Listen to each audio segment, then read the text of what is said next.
warahmatullahi wabarakatuh. Alhamdulillahi rabbil alamin,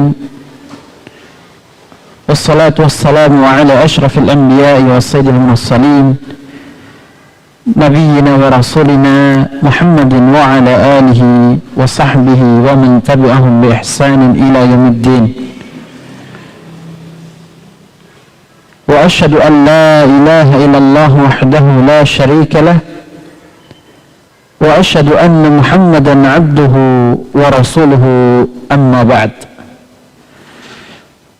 Alhamdulillah, segala puja dan puji syukur senantiasa kita panjatkan kepada Allah Subhanahu wa ta'ala, yang mana di kesempatan malam yang baik ini kita dipertemukan kembali di majelis ilmu, di tempat yang mulia, yang semoga dicatat oleh Allah Subhanahu wa ta'ala kedatangan kita di sini sebagai amal saleh, amal kebajikan yang mengangkat derajat kita di sisinya dan dihilangkan dari kita kebodohan. Tidak lupa salawat beriring salam semoga senantiasa tercurahkan kepada junjungan dan panutan kita, baginda Nabi yang mulia Muhammad sallallahu alaihi wasallam, kepada keluarga beliau, para sahabatnya, dan juga orang-orang yang senantiasa mengikuti tuntunan Rasulullah alaihi salatu wassalam sampai akhir zaman. Ma'asyiral muslimin wal muslimat rahmani wa rahimakumullah. Insyaallah ta'ala kita akan melanjutkan bahasan kita dari kitab yang berjudulkan Iqadhul Himmah Littiba'i Nabiyil Ummah sallallahu alaihi wasallam, menggugah kemauan untuk mengikuti Nabi Muhammad sallallahu alaihi wasallam.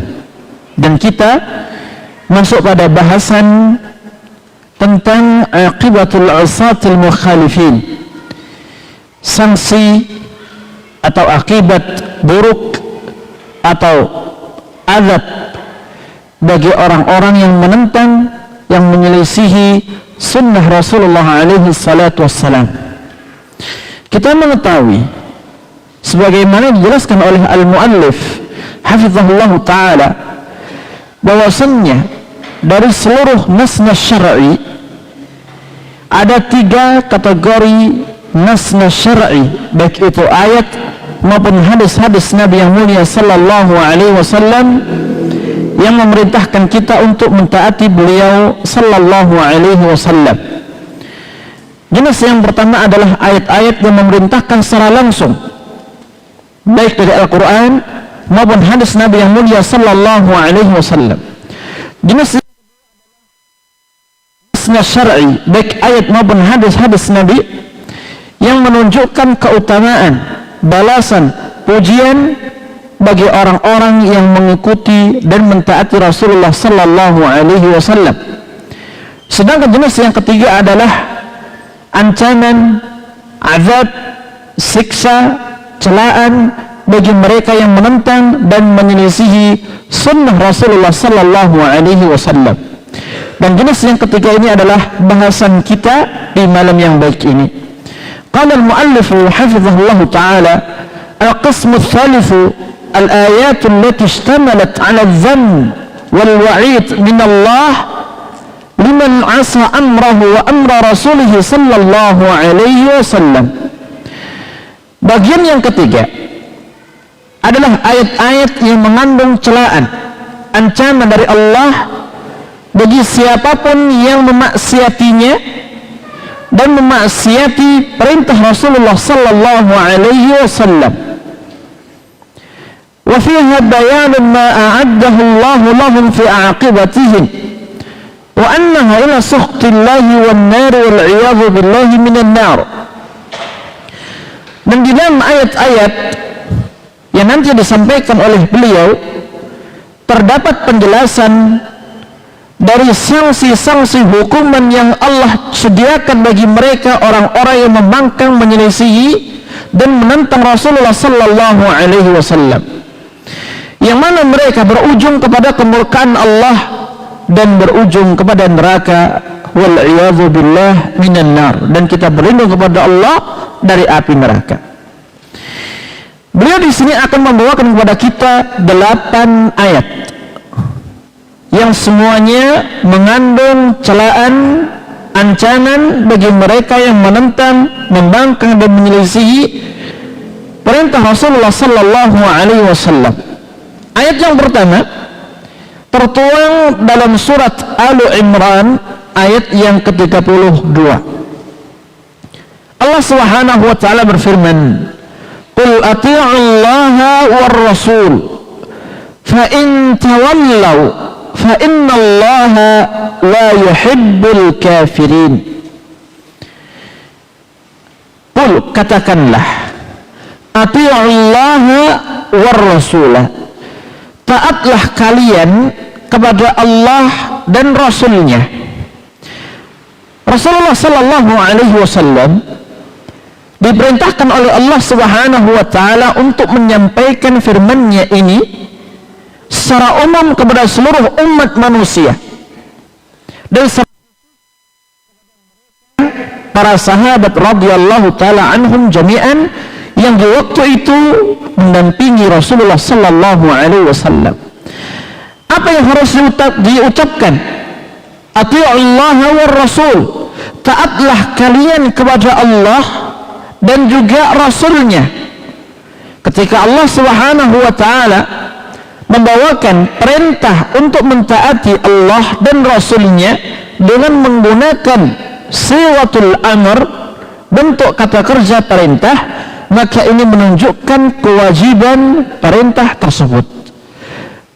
Dan setiap kewajiban ini memiliki konsekuensi. Apabila kewajiban tersebut dikerjakan, maka pelakunya akan mendapatkan pahala. Sebaliknya, apabila perintah itu ditinggalkan, maka konsekuensinya pelakunya akan mendapatkan dosa. Atii'ullaha war rasul, taatlah kalian kepada Allah dan Rasulnya dengan ketaatan sebagaimana yang dijelaskan oleh Rasulullah alaihi salatu wassalam. Seperti apa ketaatan yang dijelaskan oleh beliau sallallahu alaihi wasallam?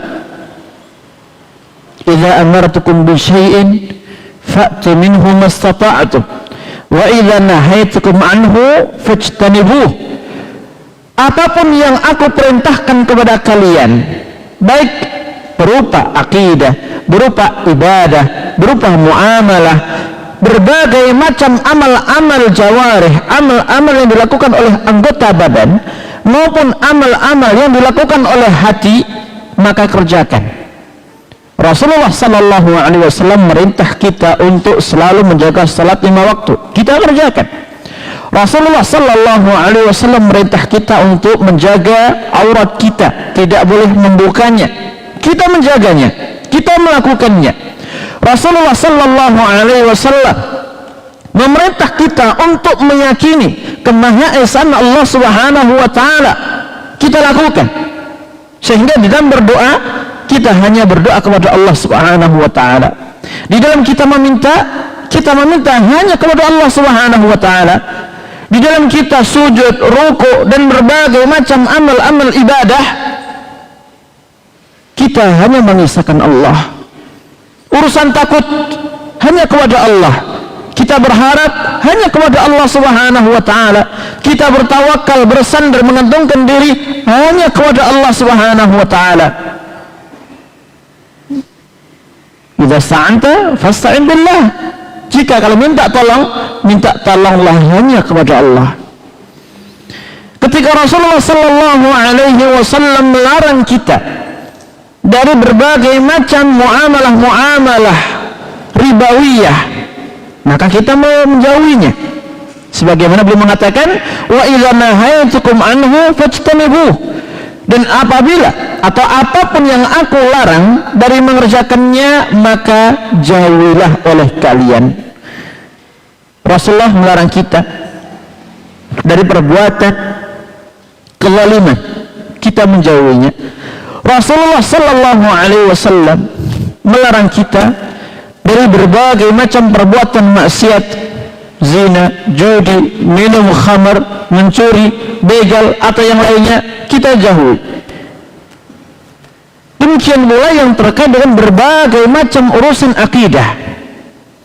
Dan ini merupakan bentuk aplikasi dan perwujudan dari ketaatan kita kepada Allah dan juga Rasulnya sallallahu alaihi wasallam. Qul atiu'allaha war rasul. Katakan, taatlah kalian kepada Allah dan Rasulnya.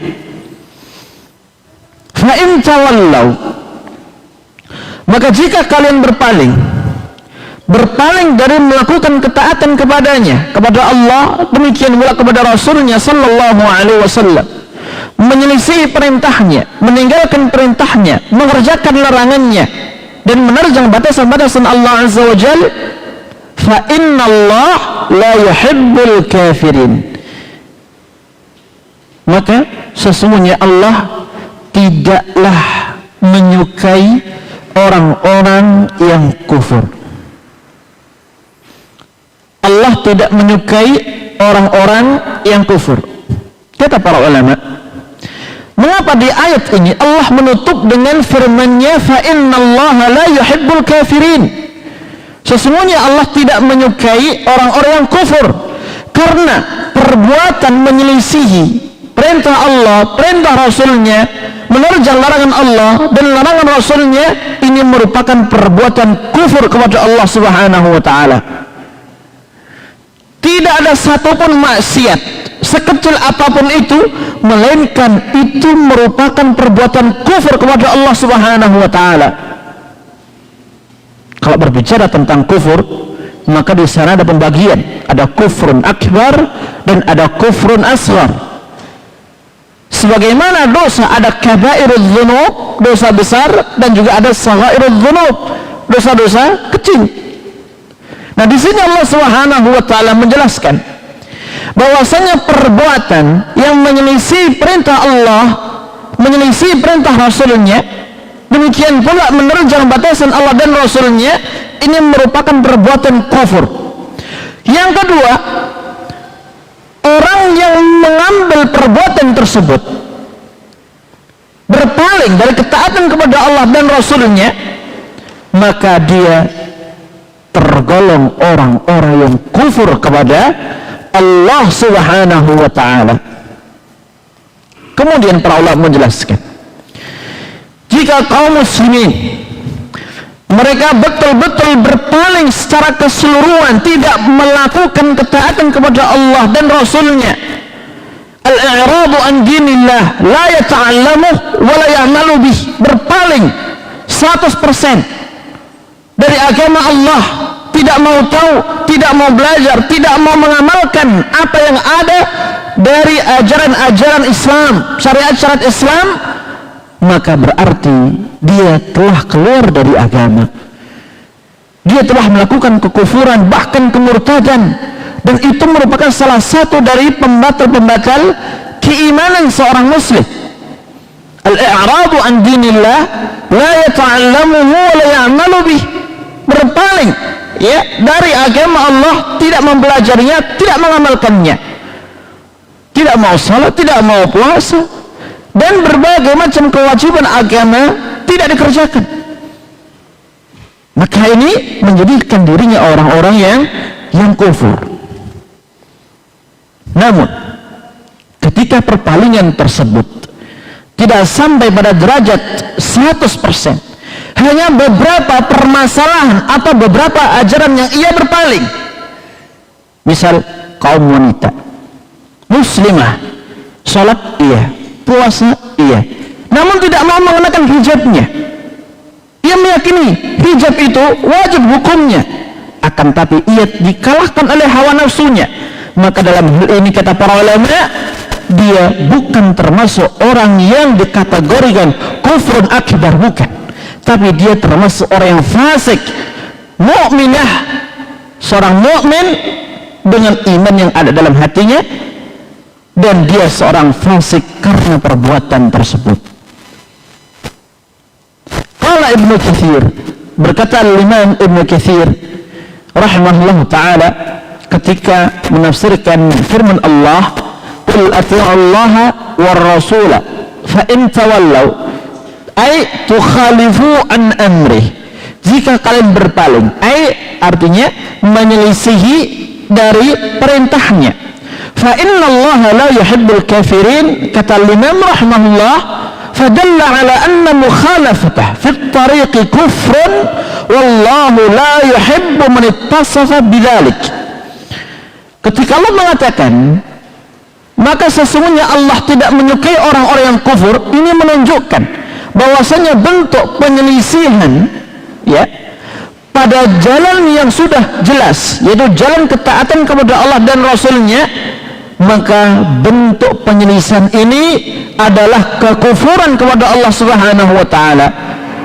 Wallahu la yuhibbu man ittasafa bidzalik, dan Allah tidaklah menyukai siapapun yang tersifati dengan sifat tersebut.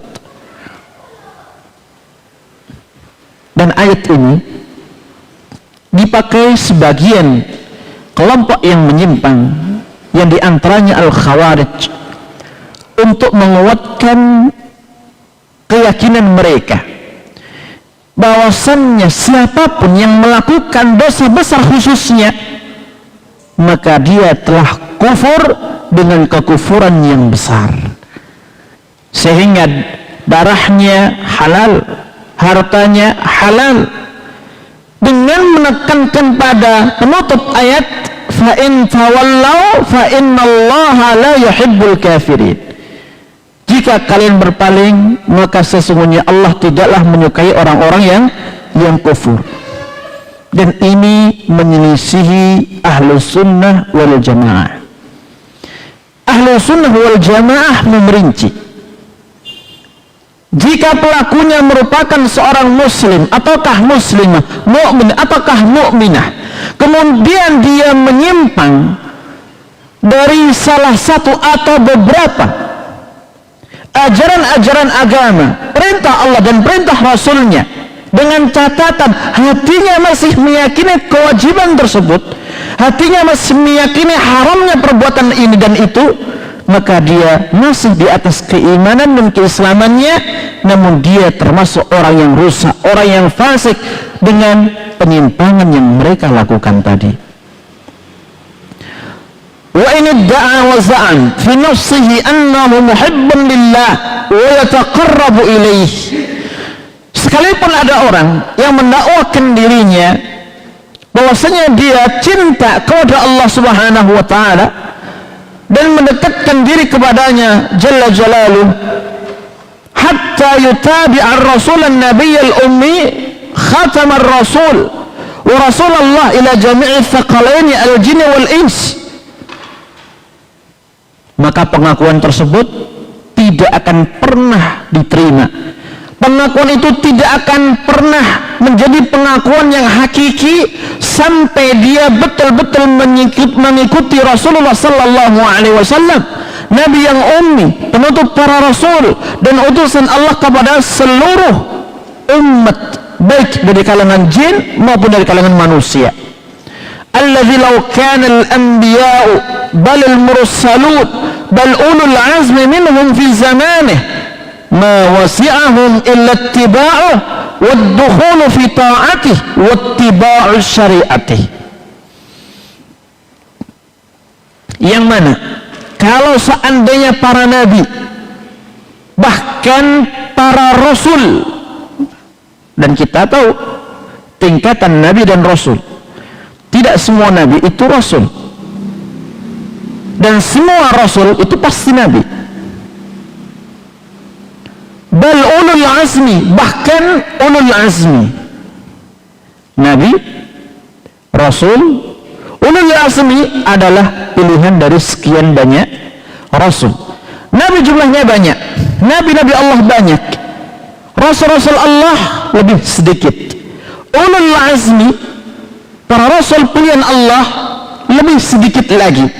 Kalau seandainya para nabi itu masih ada, para rasul itu ada, demikian pula ulul azmi itu masih hidup di zaman diutusnya Rasulullah alaihi salatu wassalam, maka tidak ada kelapangan bagi mereka melainkan wajib mengikuti Rasulullah sallallahu alaihi wasallam, wajib mengikuti syariatnya, mentaati beliau sallallahu alaihi wasallam, sekalipun Nabi Nuh, sekalipun Nabi Ibrahim, sekalipun Nabi Isa, Nabi Musa, semuanya ketika mereka hidup, seandainya hidup di zaman diutusnya Rasulullah alaihi salatu wassalam, Allah wajibkan mereka mengikuti Nabi yang terakhir ini.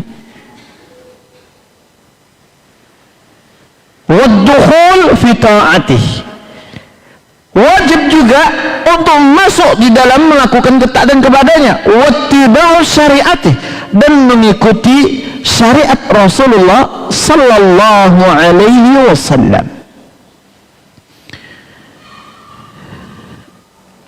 Ucapan Imam Ibn Katsir menegaskan kepada kita, ma'asyiral muslimin, apabila mereka para nabi, para rasul, ulul azmi itu masih ada di zaman diutusnya Rasulullah sallallahu alaihi wasallam, melainkan mereka wajib mengikuti beliau, mengikuti syariatnya, taat kepada Rasulullah sallallahu alaihi wasallam. Lantas bagaimana dengan kita yang bukan termasuk nabi, bukan termasuk rasul, apalagi ulul azmi? Bahkan kita betul-betul umat Rasulullah sallallahu alaihi wasallam. Maka dalam hal ini min babi aula, termasuk perkara yang lebih utama lagi untuk kita menjunjung tinggi ketaatan kepada Rasulullah sallallahu alaihi wasallam.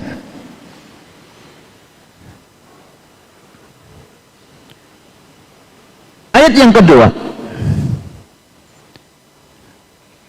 adalah ayat dari surat An-Nisa, ayat yang ke-14. Allah subhanahu wa ta'ala berfirman, wa man ya'si Allaha wa rasulahu wa yata'adda hududah yudkhilhu naran khalidan fiha wa lahu 'adzabun muhin. Dan barang siapa yang bermaksiat kepada Allah dan Rasulnya, menyelisihi dari perintah Allah dan Rasulnya, wa yata'adda hududah, dan melanggar batasan-batasannya, yudkhilhu naran khalidan fiha, niscaya Allah masukkan dia ke dalam neraka, khalidan fiha, dia kekal di dalamnya, walahu azabun muhin, dan baginya azab yang menghinakan. Ayat di atas, ma'asyiral muslimin, merupakan sebuah ayat yang memberikan ancaman keras bagi siapapun yang memaksiati Allah dan Rasulnya, bagi siapa yang menentang Allah dan Rasulnya, bagi siapa yang menentang Allah dan Rasulnya, menyelisihi jalannya, tidak mau melakukan ketaatan kepadanya. Dan di sini Allah Subhanahu wa taala menggunakan uslubus syart, gaya bahasa syart.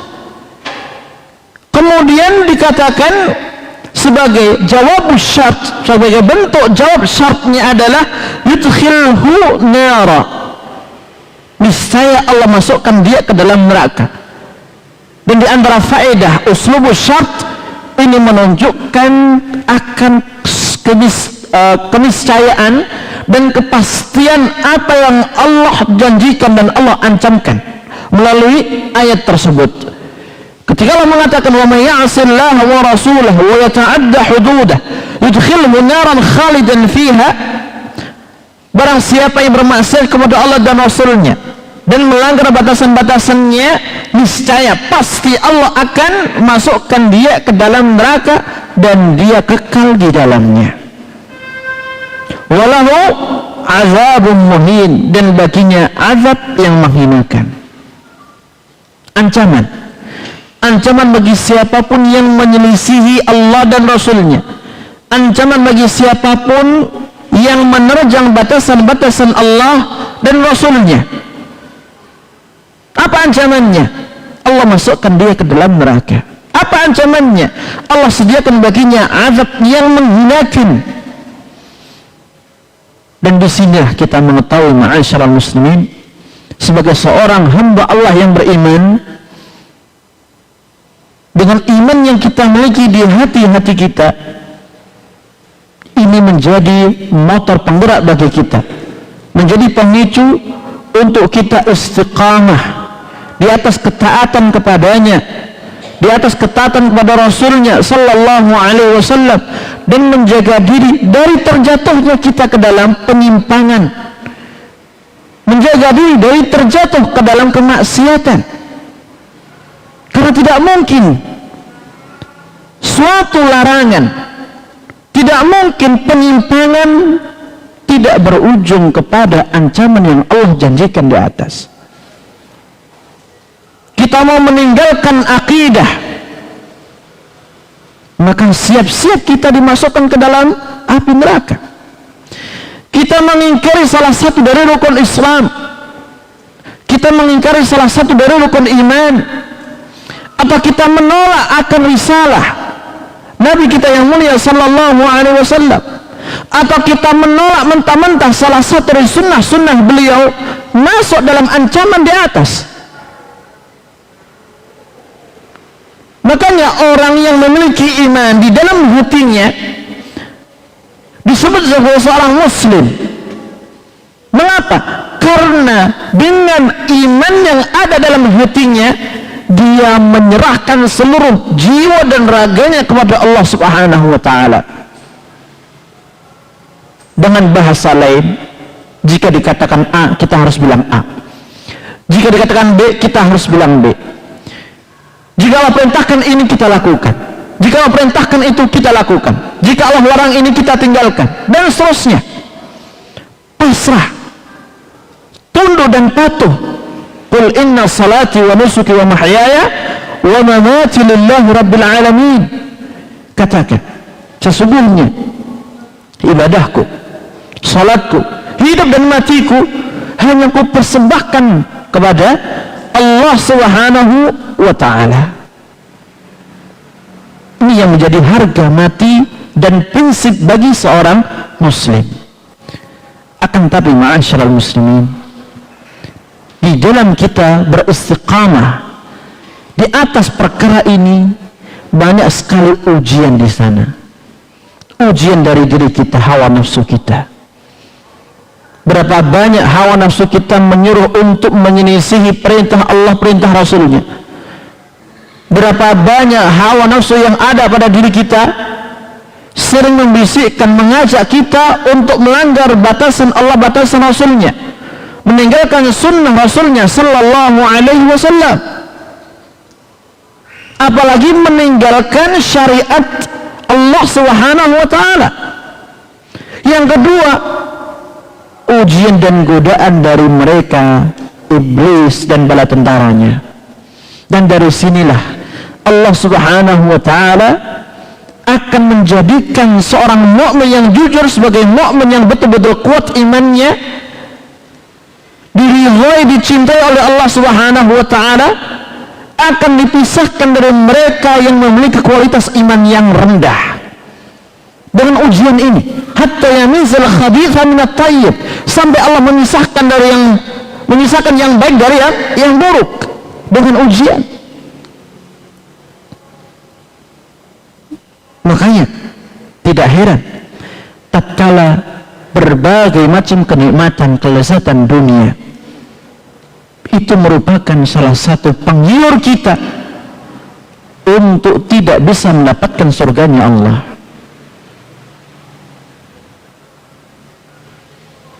Sedangkan kesusahan, kepayahan, kepenatan, rekoso,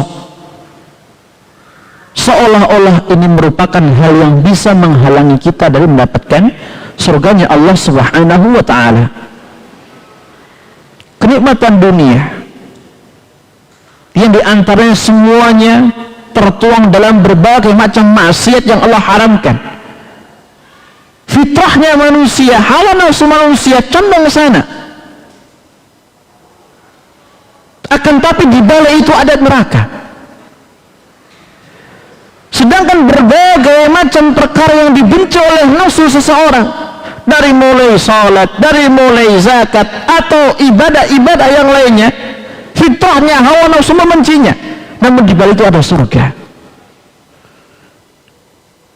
Makanya Nabi kita yang mulia sallallahu alaihi wasallam menjelaskan kepada kita bahwasannya yang namanya surga itu dikelilingi dari berbagai macam perkara yang tidak disukai oleh diri. Huffatil jannatu bil makarih. Surga itu diliputi dengan berbagai macam perkara yang dibenci oleh nafsu manusia.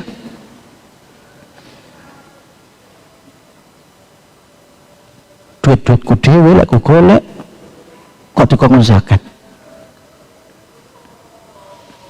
Usaha-usahaku dewe mulai merintis dari nol kok dikongkon ngetone zakat. Berat. Secara fitrah nafsu tabiat manusia berat. Dan disinilah sekali lagi kita katakan ujian bagi seorang mukmin. Bagaimana kita diuji dengan hawa nafsu kita, diuji dengan berbagai macam godaan dan bisikan syaitan. Dan ayat di atas ini, ma'asyiral muslimin, apabila betul-betul kita fahamkan dalam hati kita ini, maka kita akan tegar di atas keistiqamahan ketaatan kepada Allah dan Rasulnya. Wa may ya'sillaha wa rasulah, barang siapa yang bermaksiat kepada Allah dan Rasulnya dalam bentuk apapun itu, sekecil apapun itu, ancamannya adalah neraka. Wa yata'adda hududah, dan melanggar batasan Allah dalam bentuk apapun, sekecil apapun, serendah apapun, yudkhilhu nara, Allah masukkan dia ke dalam neraka. Khalidan fiha, dia kekal di dalamnya.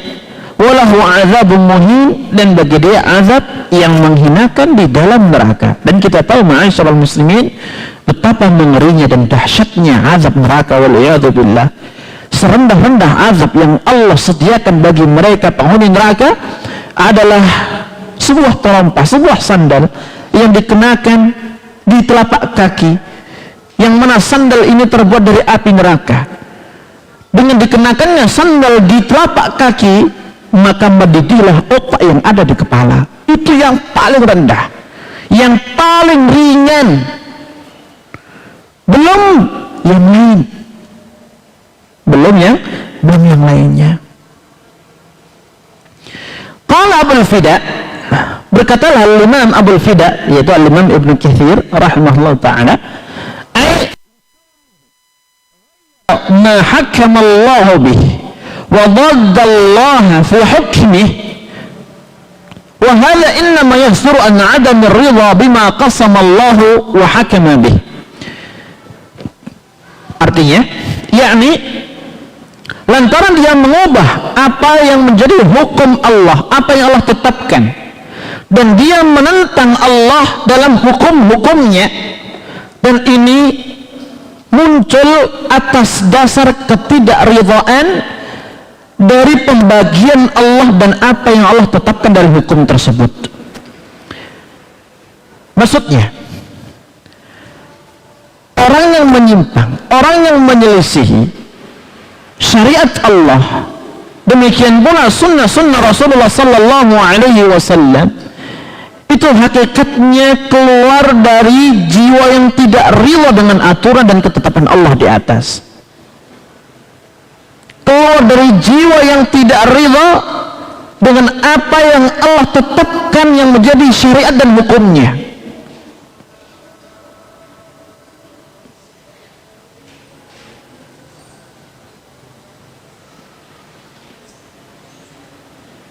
Seorang muslimah ketika dia menanggalkan jilbabnya, tidak mengenakannya ketika keluar rumah,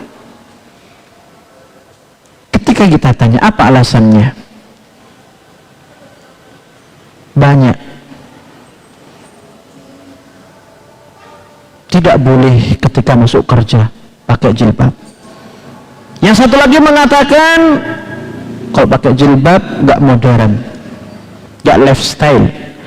Yang lain mengatakan sumuk, panas, tidak kuat, dan seterusnya, dengan berbagai macam ucapan dan dalih yang itu semuanya menunjukkan kepada ketidakridhaan dari syariat wajibnya berhijab. Sunnah Rasulullah sallallahu alaihi wasallam memanjangkan jenggot di antaranya, kemudian mengenakan pakaian bawah di atas mata kaki. Berapa banyak kita jumpai di kalangan saudara kita kaum muslimin meninggalkan hal di atas dengan berbagai macam dalih dan ucapan. Nom kok jenggoten, banjir mobil celana sak ndure polo, atau ucapan-ucapan yang lain, itu semuanya ujungnya satu, tidak rela dengan ketetapan Rasulullah sallallahu alaihi wasallam yang mengajarkan kita untuk berdiri di atas sunnah beliau sallallahu alaihi wasallam.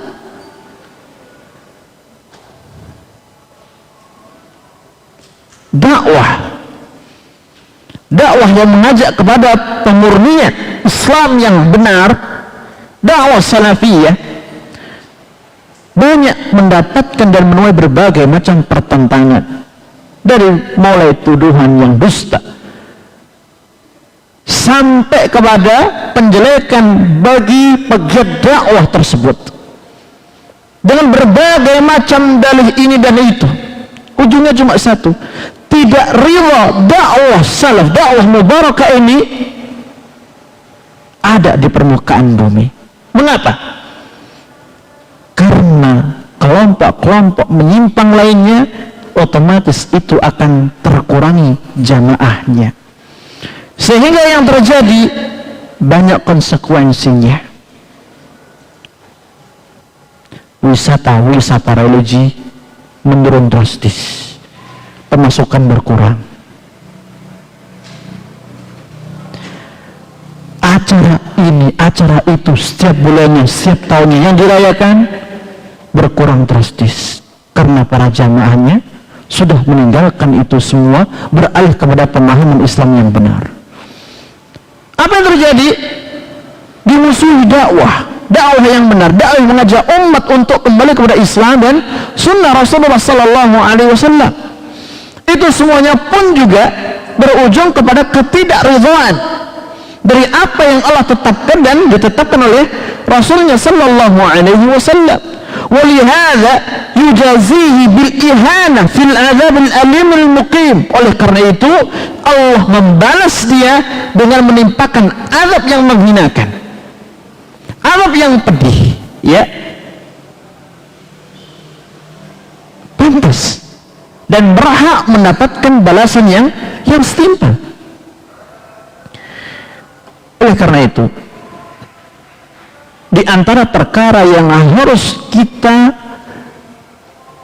tarbiyahkan kepada diri kita, ya, kita tempa untuk diri kita adalah menjadikan hati ini ridha dengan apa yang Allah tetapkan, ridha dengan apa yang Rasulnya tetapkan sallallahu alaihi wasallam.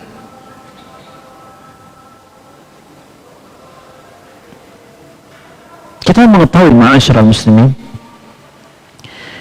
setiap hamba dari kalangan hamba-hamba Allah yang beriman, siapapun itu, tidak akan masuk surga kecuali berkat rahmat dan ridhanya Allah subhanahu wa ta'ala. Masuk surga seorang mukmin, seorang muslimah bukan semata-mata hanya didasarkan amal saleh mereka, tidak. Kata para ulama, masuknya surga hamba-hamba yang beriman ini berkat rahmat Allah, karunia dan ridhanya Allah subhanahu wa ta'ala. Adapun amal-amal saleh yang mereka lakukan ini merupakan salah satu wasilah atau syarat untuk mendapatkan rahmat, karunia dan ridhanya Allah kepada mereka. Sekarang kita bandingkan orang-orang yang kufur. Ketika di akhirat, apakah mereka mendapat rahmat Allah subhanahu wa ta'ala? Tidak. Bagaimana mendapat rahmat Allah sedangkan Allah tidak meridainya? Mengapa? Karena mereka tidak berbuat amal saleh ketika di dunia, khususnya iman kepada Allah Subhanahu wa ta'ala. Berbeda dengan hamba-hamba yang beriman, ya, mereka di akhir akan mendapatkan rahmat Allah, karunia Allah, dan juga ridhanya Allah Subhanahu wa ta'ala. Sampai-sampai pelaku dosa besar yang dibawa kehendak Allah Subhanahu wa ta'ala, jika Allah menghendaki untuk diazab di neraka, Allah akan azab. Akan tetapi Allah akan mengeluarkan dia dari neraka dan masukkan ke dalam surga. Karena Allah mengharamkan dari hamba-hambanya yang memiliki keimanan walaupun seberat biji sawi menjadi penghuni neraka kekal di dalamnya. Allah mengharamkan itu, sehingga yang menjadi penghuni neraka kekal di dalamnya selama-lamanya adalah murni orang-orang kufur kepada Allah, orang-orang yang melakukan kesyirikan kepada Allah, dan orang-orang munafiqun. Baik, ini yang bisa kita sampaikan di kajian kita, semoga bermanfaat. Kurang lebihnya mohon maaf. Wassallallahu ala nabiyina Muhammadin wa alihi wasahbihi wasallam. Subhanakallahumma wa bihamdika asyhadu an la ilaha illa anta astaghfiruka wa atubu ilaik. Wassalamualaikum warahmatullahi wabarakatuh.